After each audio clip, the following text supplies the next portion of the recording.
Halo, selamat malam. Assalamualaikum warahmatullahi wabarakatuh. Kembali bersama saya yaitu tutor bahasa Indonesia. Ini ya, minggu ini yaitu minggu terakhir ya untuk mengadakan UAS, tetapi dari minggu-minggu kemarin saya tidak bisa masuk. Nah, mungkin ini adalah materi tambahan dan UASnya dilaksanakan yaitu Sabtu, hari Jumat dan Sabtu besok. Kalau hari Jumat itu untuk UAS PPKN dan hari Sabtu yaitu UAS Bahasa Indonesia. Oke, ini teman-teman belum ada yang masuk ya. Saya akan masuk ke akun Facebook dulu untuk menghubungi teman-teman semuanya.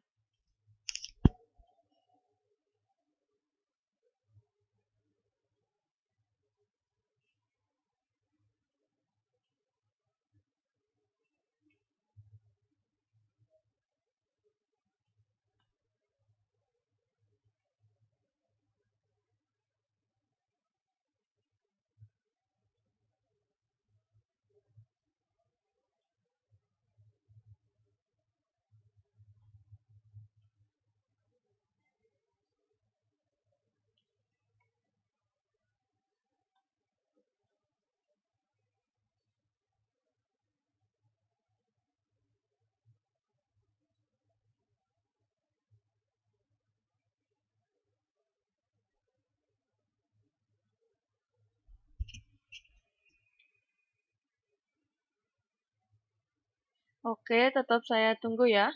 Nih, ini ada pemberitahuan lagi. Untuk yang merasa belum mengumpulkan UTS, tolong segera dikirim karena nilai akan segera dikirim ya kepada staf yang bersangkutan. Karena sebentar lagi kita akan mengadakan yaitu UAS. Nah, tanggal 15 besok dan tanggal 19 itu sudah melakukan ujian nasional ya. Jadi teman-teman diusahakan untuk mengikuti dan berpakaian sopan ya.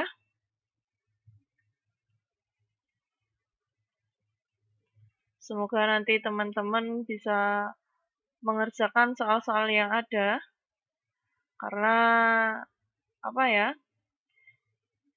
Kita tidak hanya melakukan sekolah saja di sini, tapi untuk mendapatkan ijazah kita harus bersusah payah. Tidak seperti orang-orang hanya membeli ijazah saja ya. Karena kita sangat berbeda ya sekolah kita. Kita tetap mengetahui mata pelajaran dan lain-lain. Dan tidak hanya menerima suatu ijazah saja. Saya rasa ini teman-teman mungkin masih sibuk ya karena emang jam kita waktunya sibuk-sibuknya. Saya lanjut saja ya, karena ini nanti akan saya kirimkan semua untuk rekamannya. Jadi teman-teman bisa mempelajari rekamannya saja.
Oke, saya langsung masuk aja ya.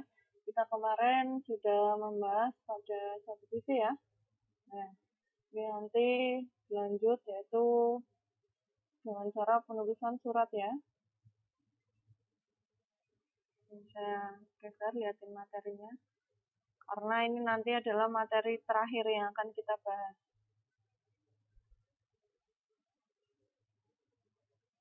Mungkin Pak Fari sudah melaksanakan UAS ya, jadi teman-teman tadi ada yang kabarnya lagi mengerjakan UASnya. Oke, nggak apa-apa. Berarti minggu ini ya, UAS terakhir. Dan minggu depannya udah UN. Nih, kemarin juga sudah ada itu ya, dilihatkan di mana ya, di grup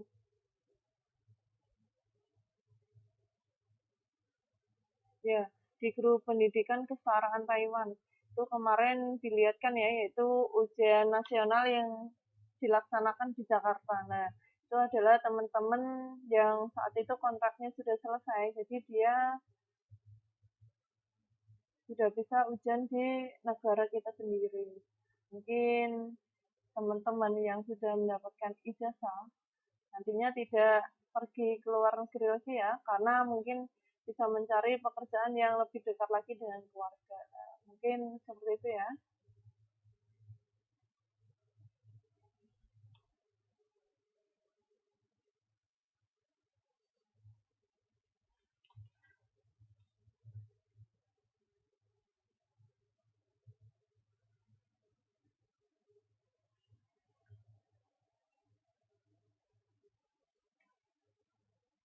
Oke, ini Mbak Elda baru tanya ya. Oke, saya balas dulu. Mungkin belum tahu alamatnya.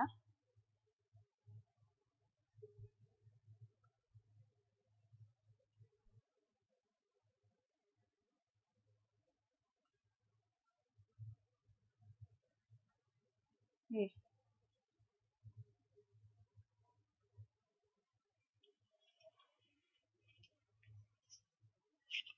silakan masuk karena minggu ini adalah perkuliahan terakhir.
nggak apa-apa, ini sinyalnya melemah.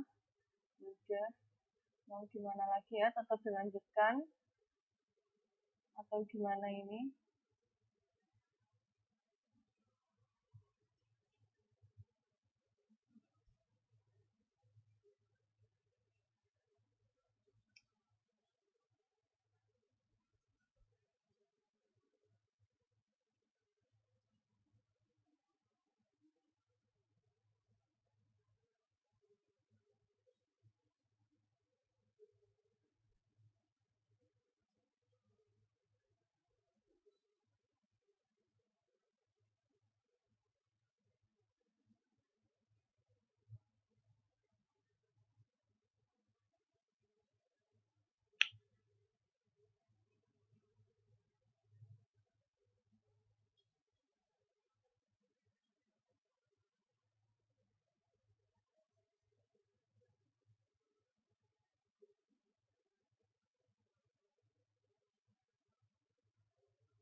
Mbak Aisyah.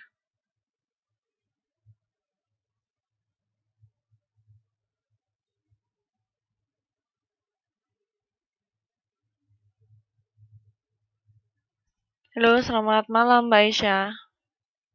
Halo, halo.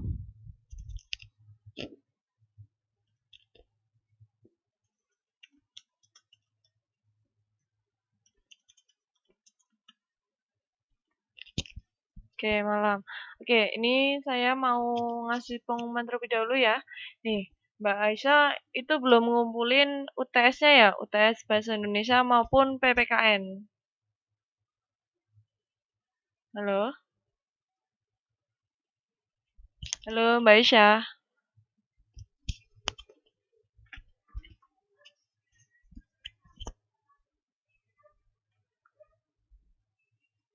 Halo Mbak Aisyah, bisa mendengarkan suara saya?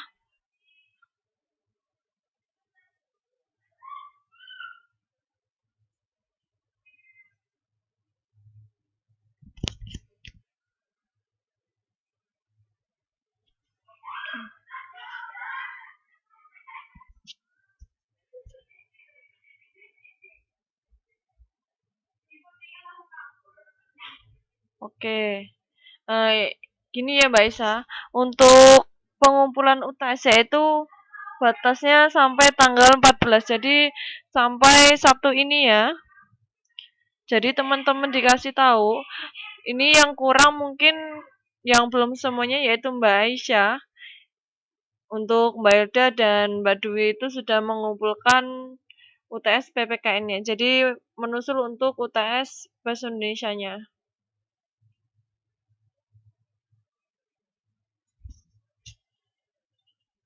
Oke, sudah paham ya?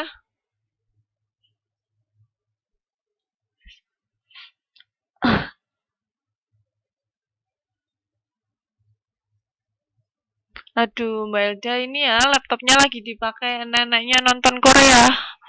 Aduh, oke, nggak apa-apa ya.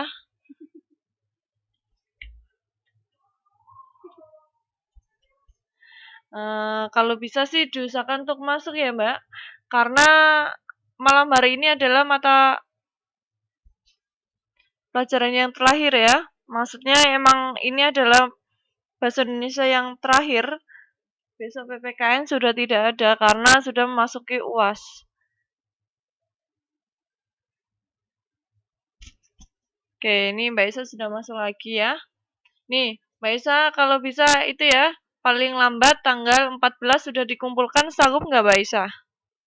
Karena nilai sudah harus disetorkan. Halo? Teleponnya.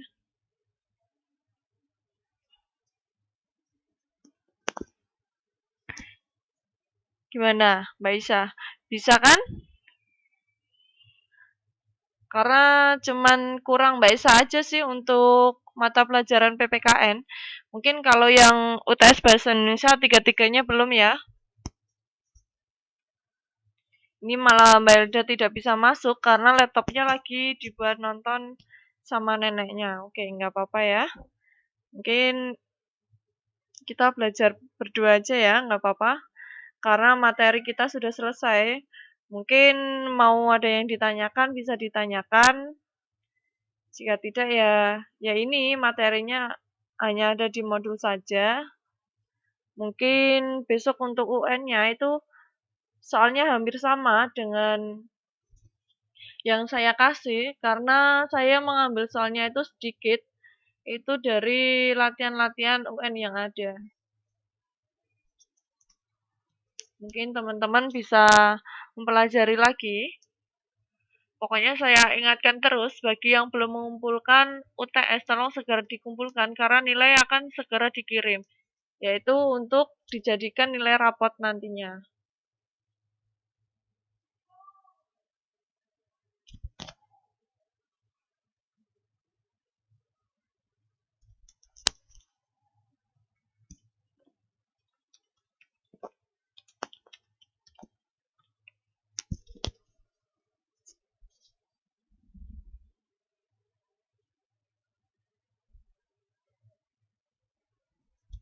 Halo Mbak Isya.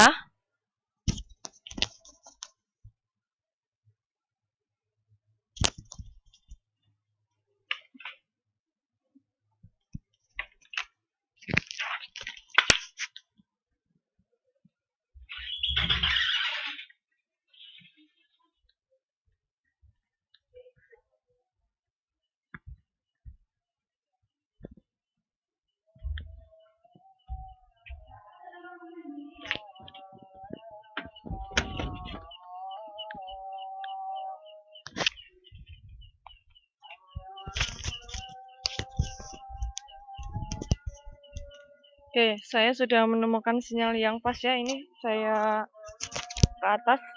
Oke, mungkin itu dari pemberitahuan dari saya ya. Mungkin teman-teman tidak bisa hadir, saya langsung masuk saja ya.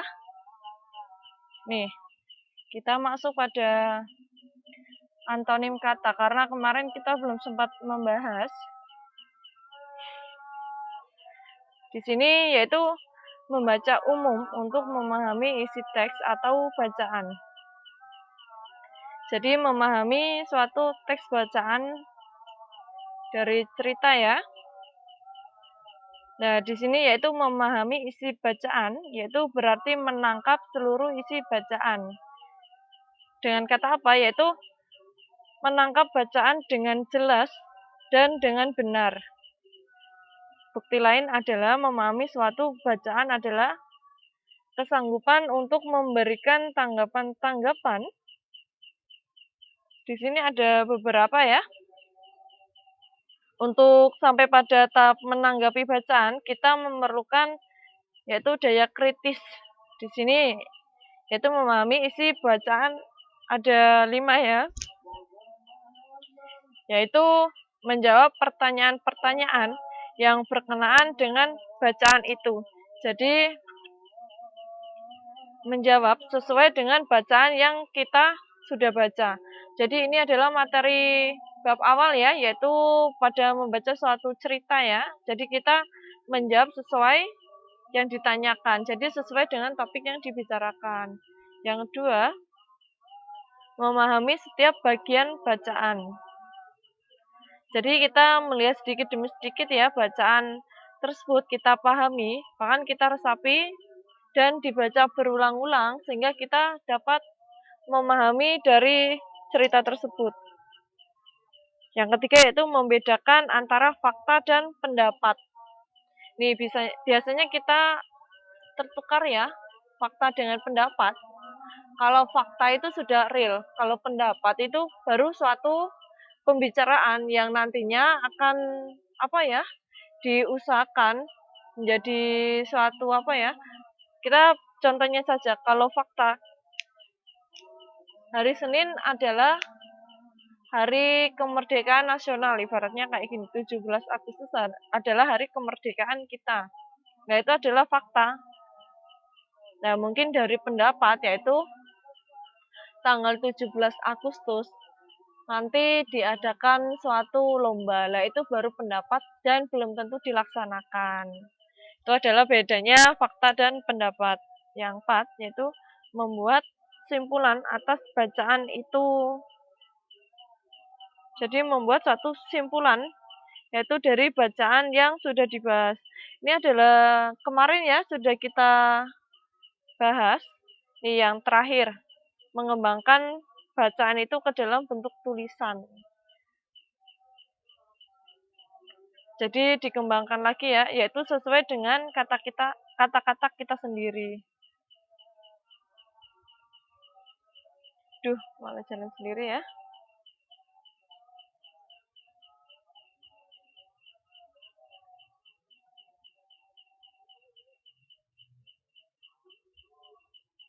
Mana tadi? Duh, malah ke atas. Oke, saya cari materinya dulu ya, karena tadi sempat kepencet.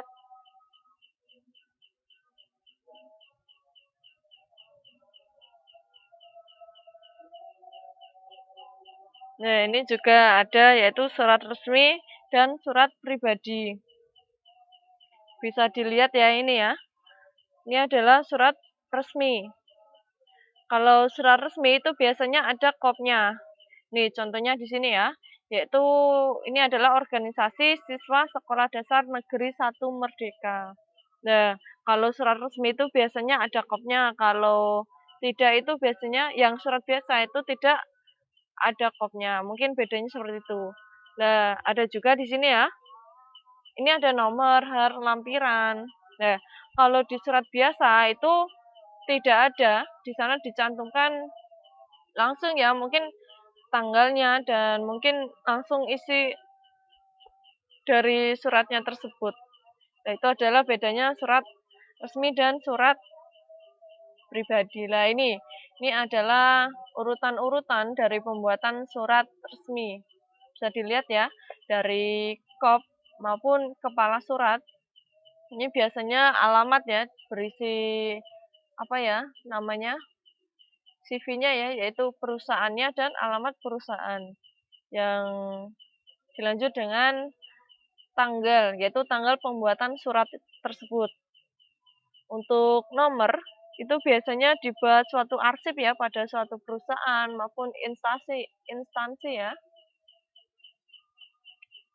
Terus hal yaitu undangan apa yang akan diberikan, mungkin berisi suatu rapat, undangan kumpul apa ya, siswa bidik misi dan lain-lain ya. Yang selanjutnya itu lampiran. Lampiran biasanya jarang karena mungkin ya kalau kita sedang melamar kerja, mungkin lampiran diberikan ya, mungkin adanya suatu apa ya, identitas diri, KTP dan lain-lain ya, masih banyak lagi mungkin dari kakak maupun identitas pada diri kita sendiri, pokoknya intinya seperti itu. Nah, ini masuk pada alamat tujuan. Jadi kepada tujuan yang kita berikan itu siapa di tempat. Ini masuknya alamat tujuan ya. Alamat tujuan itu beserta nama, mungkin bisa jadi dengan apa ya? Kalau di sini kan pada SMK, di sekolahan, kan ini SD ya. Kalau sekolahan kan mungkin siswa kelas berapa. Nah, mungkin kalau untuk perusahaan yaitu bisa kepada direktur siapa, PT Muncul Jaya maupun dan lain-lain lah. Banyak contohnya. Nah, ini pada masuk isi surat. Isi surat di sini yaitu apa ya, tujuan utama dari pembuatan surat ini itu untuk apa? Nah, di sini dijelaskan secara detail, mungkin dari yaitu suatu ini ya, dijelaskan halnya itu undangan. Jadi undangan tersebut ini dijelaskan secara detail, itu dilaksanakan kapan, di mana, dan jam berapa. Nah, ini sudah diterangkan secara detail ya, mungkin dari hari, tanggal, waktu, dan tempat dilaksanakan rapat tersebut. Untuk kalimat penutup biasanya yaitu paling mengucapkan atas kehadirannya, yaitu terima kasih atas kunjungan dan lain-lain. Masih banyaklah contohnya. Nah, ini adalah dari yang tanda tangan ini ya, masuk pada tanda tangan yaitu ini adalah tanda tangan pengirim. Saya terus sedikit. Ini adalah tanda tangan pengirim, mungkin pengirimnya dari ketua, yaitu ketua dari SMK-nya, itu bisa ditulis ketua. Terus di bawah ketua biasanya berisi tanda tangan. Jadi tanda tangan pengirim. Terus dilanjutkan dengan nama pengirim. Yang bawah biasanya itu adalah inisial. Jadi tergantung ya, mungkin kalau dari instansi sekolahan, terus kecamatan, kabupaten itu ada KS Basanis itu ya. Tapi kalau di PT-PT saya kurang tahu, kayaknya langsung nama saja. Itu adalah surat resmi. Nah, ini adalah surat pribadi. Tadi ya sudah ada bedanya ya, kita sudah mengetahui bedanya surat resmi dan surat pribadi. Kalau surat pribadi itu tidak ada kopnya, beserta nomor dan perihal. Mungkin di sini nanti jelaskan di isi suratnya untuk perihalnya. Nah, mungkin untuk apa baris pertama ini biasanya tertulis yaitu tanggal surat, dilanjut dengan alamat tujuan. Mungkin teman-teman semua sudah sering membuat ya. Jangan lupa yaitu salam pembukaan. Mungkin assalamualaikum. Terus kalau kita baru kenal bisa saja salam kenal. Kalau dengan sahabat kita ya salam persahabatan. Nah, ini masuk pada isi suratnya. Nih, bedanya cuma itu saja. Nih, ini juga dijelaskan di sini Mana ya? Nggak bisa ini ya. Oke, ini ya. Saya kecilkan kalau gitu biar bisa kelihatan. Nih, untuk apa ya?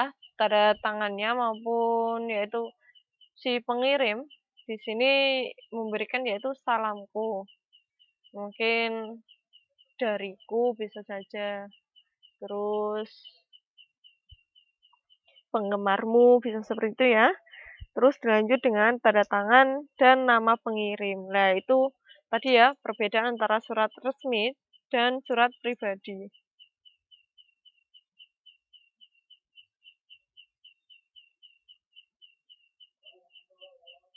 Masih pembahasan surat-surat ya kita ya.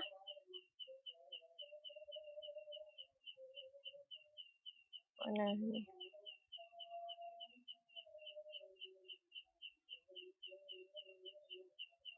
Duh, kelewatan. Saya naik dulu ya. Nih, surat resmi. Ini ya, surat resmi merupakan salah satu alat komunikasi. Orang yang menulis surat itu berarti orang yang sedang berkomunikasi. Berarti pengirim adalah berkomunikasi dengan seseorang yang menerima. Jadi kita menjalankan suatu komunikasi di mana kita jaraknya tidak dekat. Nah, mungkin saat ini berkomunikasi itu bisa saja dengan telepon, tapi alangkah baiknya dengan adanya surat resmi itu kita bisa melihat ini surat ini sangat penting ataupun tidak. Biasanya cuman apa ya, kepentingan yang berbeda. Kalau HP itu biasanya masuk untuk kepentingan pribadi. Mungkin surat biasa itu masuknya sudah masuk pada SMS ya sekarang ya, tidak ada kirim-kiriman surat kecuali surat resmi. Surat resmi biasanya juga ada, itu surat untuk pemberitahuan dan lain-lain ya, masih banyak. Nah, nih, di dalam surat tersebut, seseorang itu dapat mengungkapkan yaitu suatu perasaan. Jadi, suatu perasaan tersebut biasanya itu ditulis pada isi suratnya. Nih, surat resmi itu biasanya ya, tadi ya, ada pengumuman, pemberitahuan, keterangan, undangan, permohonan, dan banyak lagi ya. Mungkin ya bisa saja pengumuman kelulusan ya nanti kalau sudah melakukan UN. Jadi untuk mengetahui lulus tidaknya kita nanti akan diberikan yaitu surat.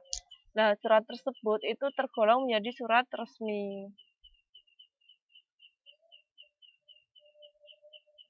Untuk pembuatan surat tersebut ya, itu tergantung dengan apa yang kita butuhkan. Di mana apa ya, inti dari surat tersebut itu apa? Nah, itu masuk pada kategori apa?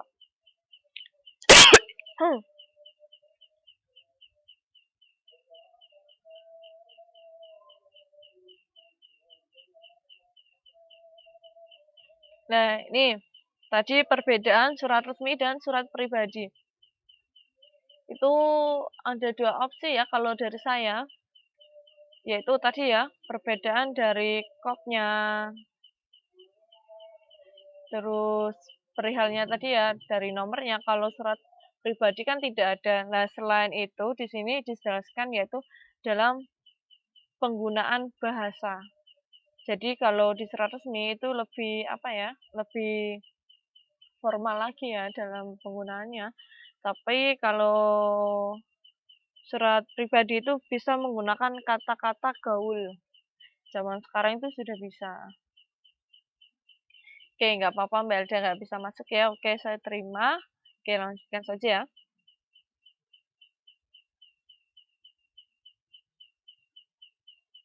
Nih, untuk pembuatan surat resmi ya.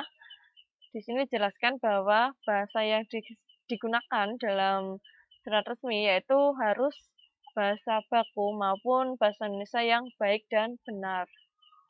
Itu bahasa yang bisa dimengerti ya, tidak hanya bahasa biasa. Jadi harus menggunakan bahasa yang benar dan baik, yaitu bahasa yang baku ya. Tadi ya, kalau surat resmi itu biasanya menggunakan bahasa sehari-hari. Ya mungkin itu ya tadi ya, biasanya dengan bahasa gaul.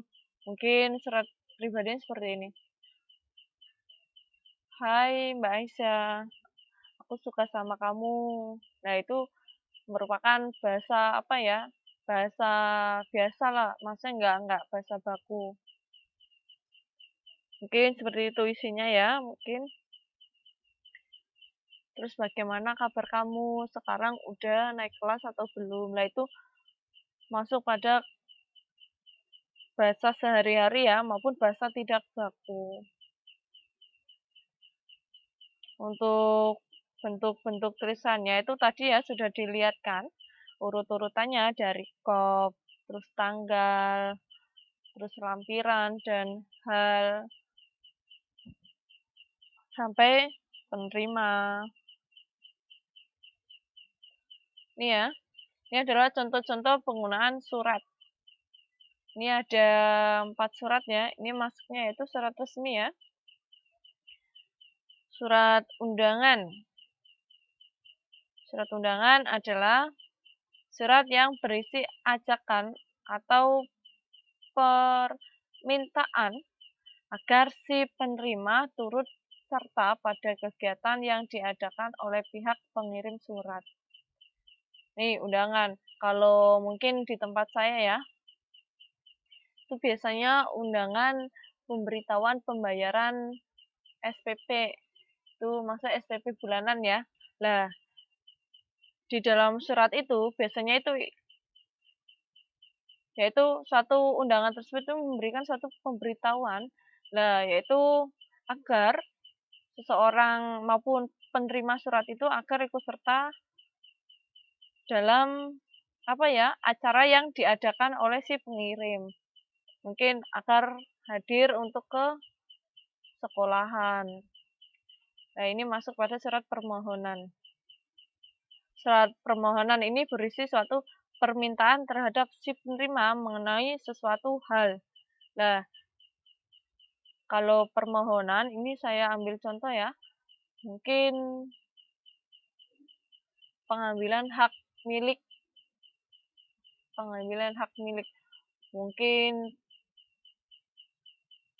ya bisa jadi ya, pengambilan hak milik rumah mungkin ya. Nah, mungkin rumah tersebut itu atas nama Mbak Aisyah dan sedangkan saat itu yang menempatin saya.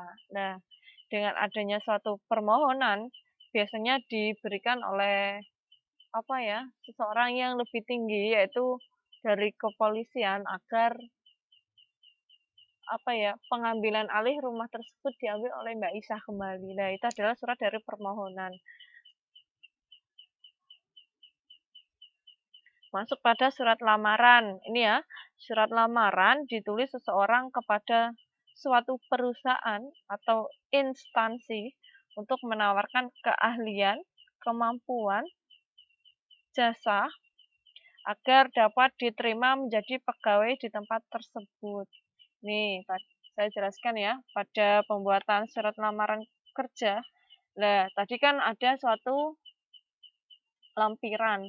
Jadi dalam pembuatan surat lamaran, biasanya itu disertakan lampiran, di mana lampiran tersebut adalah isinya identitas kita, riwayat hidup kita, riwayat kesehatan, riwayat penyakit ya, berarti ya, dan data pokok yang mungkin apa ya, syarat-syarat untuk memenuhi agar kita bisa masuk pada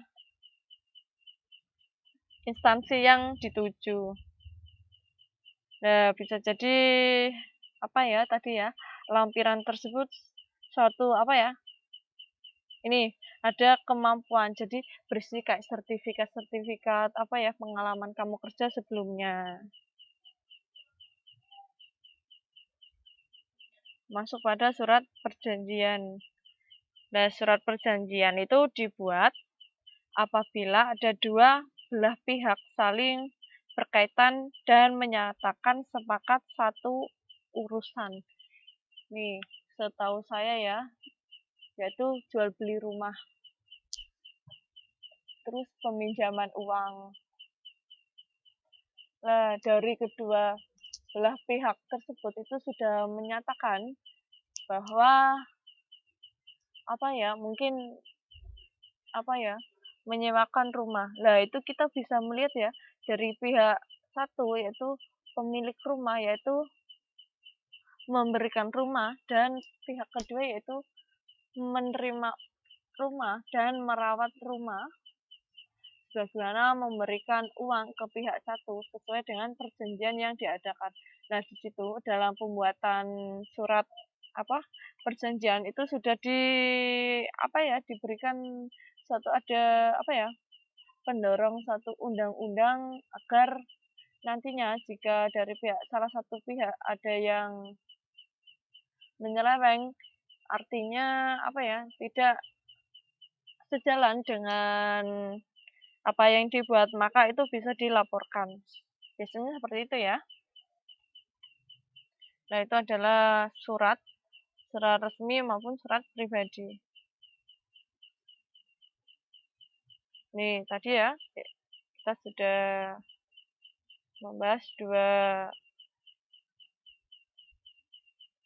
sub ya, yaitu kata antonim tadi ya, yaitu memahami isi bacaan tadi ya maksudnya ya. Kalau puisi kemarin kita sudah bahas.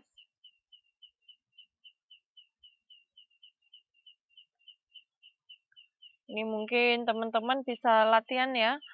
Latihan pada modul tersebut karena nanti ujiannya itu kurang lebih sama dengan yang di sini. Mungkin teman-teman bisa belajar mandiri ya nantinya ya. Ini ada yang terakhir. Saya mencarikan ya nanti benar-benar keluar ya.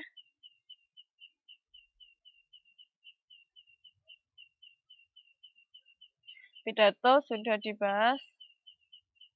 Dulu sudah pernah ya. Nah, mungkin untuk materi terakhir ini malah sudah dibahas untuk pidato. Oke, saya akan masuk lagi ya. Sedikit karena masih ada waktu 15 menitan.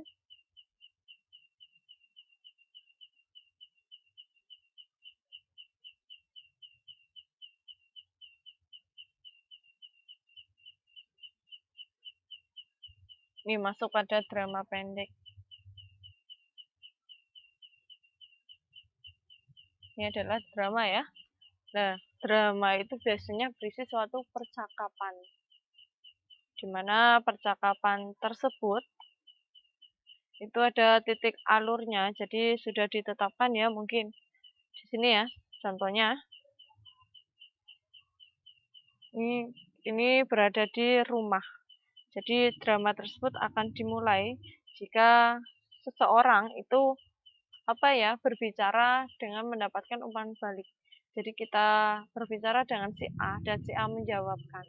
Nah, drama itu biasanya dimainkan lebih dari satu orang. Ya, mungkin drama main sendiri ya. Ini dilakukan dokter Indah dan Ibu Indah beserta Dimas. Ini 4 orang ya yang menjadi tokohnya.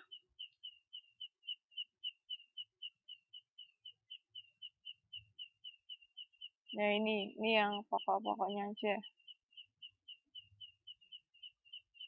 Karena ini materi terakhir. Nih, agar dapat memerankan seseorang pada tokoh, yaitu di dalam drama dengan baik, adanya suatu latihan, yaitu latihan terus-menerus ya.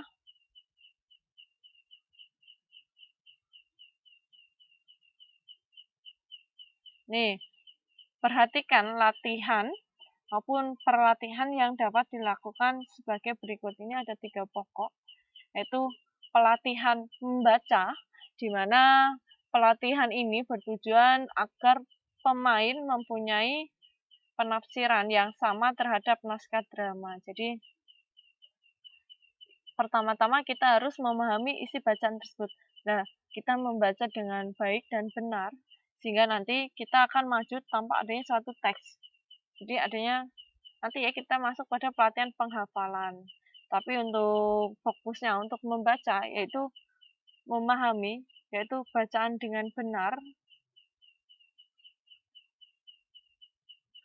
agar nanti ya, agar drama yang dijalankan itu sesuai dengan cerita tersebut. Bisa dihayati, bisa seperti itu ya. Nah, masuk pada pelatihan blocking. Pelatihan ini yaitu bertujuan agar pemain dibiasakan dengan situasi latar sekalipun belum berupa latar sebenarnya di pentas. Jadi biasanya latihan kita membuat satu tempat ya, mungkin di dalam satu ruangan, di mana cerita tersebut menggambarkan sedang duduk di sekolahan.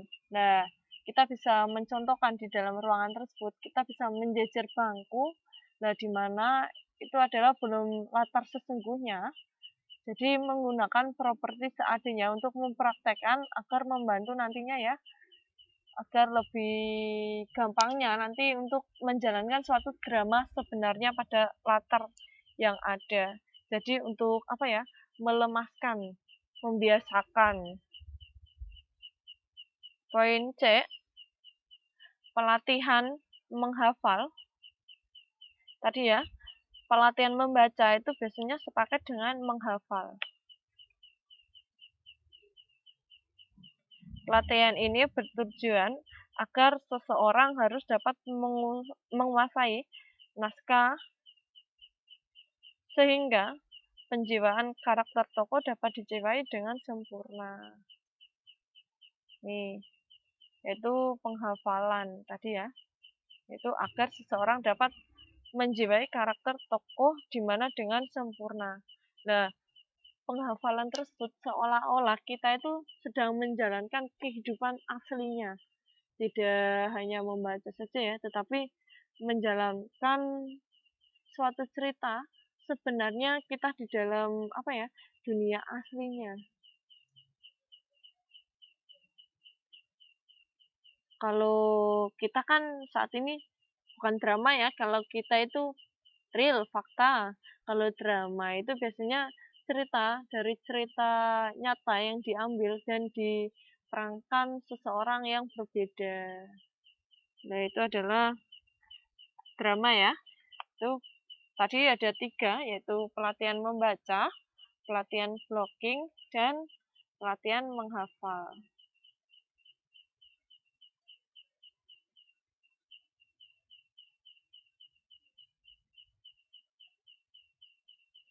Alah, gimana ya?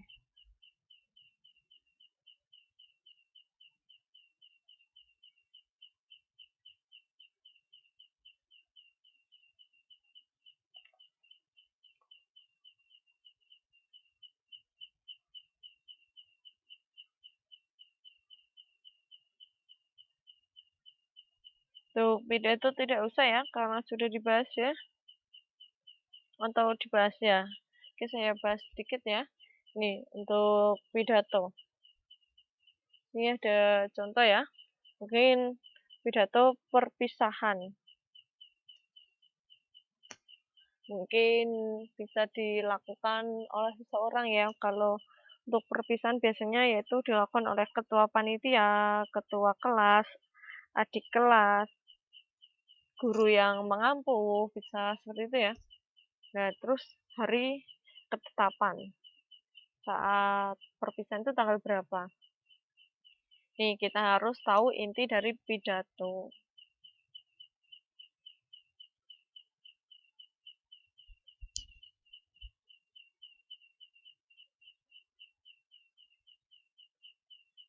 Yang pertama adalah ucapan terima kasih kepada semua pihak. Nah, itu adalah ucapan pertama setelah berdoa ya. Setelah berdoa yaitu adalah terima kasih kepada semua pihak. Jadi, terima kasih atas kehadiran teman-teman semua, karena pada hari ini bisa datang dengan keadaan yang sehat jasmani. Terus yang kedua, ucapan maaf kepada guru dan kepala sekolah.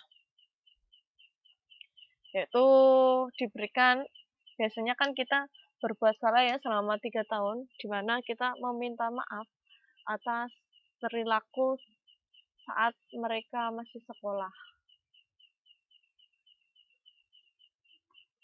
Yang ketiga, berjanji akan lebih giat belajar. Tapi nggak tahu ya nantinya dilakukan atau cuma janji saja ya. Nah, biasanya itu memberikan janji agar mereka lebih giat belajar, agar kalau ini yang adik kelasnya ya, yang membuat satu apa, yang melakukan satu pidato di mana nanti adik-adiknya akan berjanji bahwa mereka akan bersungguh-sungguh lebih giat lagi dan akan lebih dari kakak-kakak pada saat ini. Nah, seperti itu ya. Terus kesuksesan terletak di tangan siswa masing-masing. Ini masuk pada isi ya. Jadi, suatu keinginan di mana kita ingin sukses. Kita lihat ya, masuk pada diri kita sendiri. Sukses itu tadi ya, sukses itu ada di tangan kita sendiri. Di mana kita ingin maju, kita ingin terpuruk, kita ingin pokoknya banyak lagi ya. Kita ingin membuat hidup kita benar maupun tidak, itu adalah kita sendiri. Di mana kita sudah sekolah, belum tentu kita apa ya, menjalankan apa yang diberikan guru itu sesuai dengan yang diberikan oleh guru kita. Bisa jadi kita mengambil jalan lain dengan salahnya, dengan pergaulan bebas, itu juga bisa. Jadi memberikan suatu motivasi di mana kita tadi ya dengan apa ya, belajar dengan giat agar nanti kitanya itu hidup dengan benar, di mana hidup dengan benar itu suatu saat itu bisa datangnya suatu kesuksesan. Kalau kita sudah benar, jalannya yang benar, kalau kita belum sukses, berarti mungkin kita butuh adanya suatu usaha yang lebih giat lagi. Masuk poin yang kelima. Ucapan terima kasih kepada guru yang telah membimbing siswa. Nah ini ya biasanya ya, tadi ya, yaitu berterima kasih kembali, berterima kasih sebanyak-banyaknya karena jasa guru itu tidak ada yang apa ya caranya, guru itu adalah suatu pedoman di mana pas kita sekolah kadang kita sebel, kita benci, tapi kita membutuhkan. Jadi jasa guru itu tak ternilai harganya ya. Mungkin kadang ya, mungkin saya juga pernah merasakan, ah, Bu ini pelajarannya nggak enak. Nah, tetapi kita tidak melihat ya ke depannya bagaimana. Nah, bisa jadi pelajaran yang diampu itu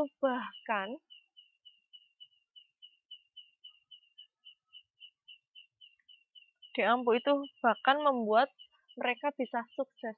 Dimana kita waktu sekolah itu, sebel pelajaran ini. Nah, saat kita mencari pekerjaan, pelajaran itulah yang kita gunakan saat di kantor dan di lain-lain kita mengaplikasikan.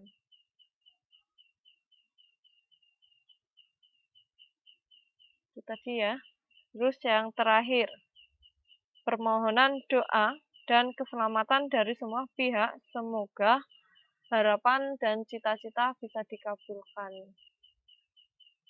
Ini ya, akulah ibaratnya yang menjadi pembicara pidato. Nah, saya itu meminta doanya kepada teman-teman semua agar nantinya kita diberikan suatu keselamatan dari semua apa ya, semua bukan semua masalah, jadi semua hal-hal dari keburukan agar kita bisa melewati dengan apa ya, jalan yang benar dengan adanya suatu tadi ya, kita berdoa lagi kembali bahwa apa yang kita tuju, apa yang kita nantinya ingin kita capai, kita kembali lagi. Kalau kita ingin menang, gimana usahanya? Kalau bisa kita belajar bersama-sama mencarilah hal-hal yang mungkin membawa kita akan menjadi sukses nantinya.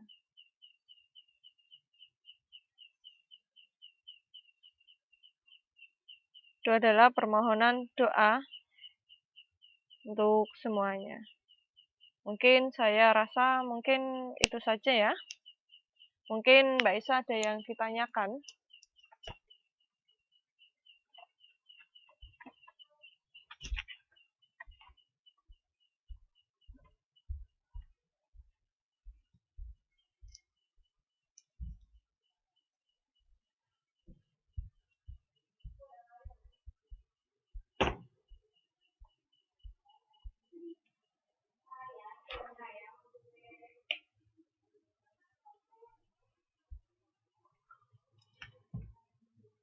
Tidak, oke. Mungkin saya rasa cukup sampai di sini ya. Mungkin kita bertemu hari Sabtu, yaitu masuk pada UAS Bahasa Indonesia ya, Mbak Aisyah ya. Mungkin sekalian mengumpulkan UTS-UTS yang belum ya. Saya tunggu secepatnya, karena nanti nilainya tanggal 15 itu sudah saya kumpulkan. Takutnya nilainya tidak keluar, Mbak Aisyah nanti ya nggak tahu nantinya bagaimana dari atasannya. Saya kurang tahu ya. Oke, Mbak Isa sudah paham kan untuk pengumpulan UTS-nya Bahasa Indonesia dan PPKN? Halo, Mbak Aisyah?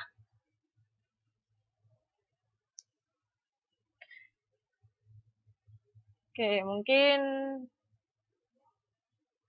ada yang ditanyakan lagi untuk yang lain-lain. Gimana, Mbak Aisyah? Ya, tidak, Bu. Tidak ada ya. Tetapi jangan lupa ya, Mbak Aisyah ya, saya mohon sekali ya untuk segera mengumpulkan ya UTS-nya Bahasa Indonesia maupun PPKN ya. Mbak Aisyah sudah paham kan? Mungkin teman-temannya saya mohon sekali diberitahu karena nilainya akan dikumpulkan minggu ini juga.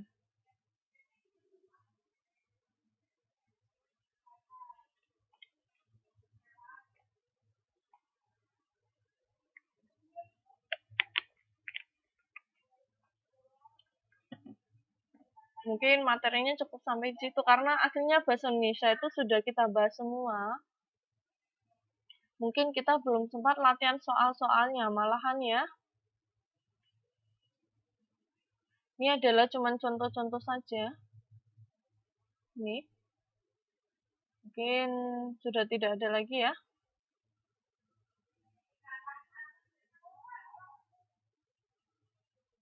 Ini masuk WC, yaitu ada ekspresi. Kemarin kita sudah secara resmi dan secara pribadi ini juga tadi ya, mungkin kemarin belum sempat ini sudah dibahas.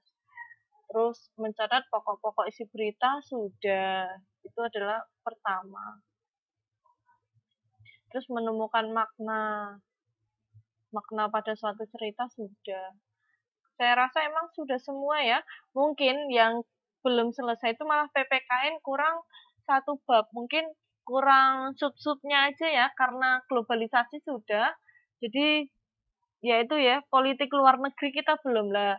Hari Jumat kita ada mata pelajaran itu 1,5 jam ya, dimana nanti materinya itu ya, globalisasi itu yang terakhir, nanti saya uraikan, yaitu saya selesaikan 1,5 jam, dan 1 jamnya itu untuk UTS PPKN ya. Jadi Jumat itu kita UTS PPKN dan Sabtunya Bahasa Indonesia. Mungkin sekian ya sampai di sini. Mungkin teman-teman nanti dikasih tahu.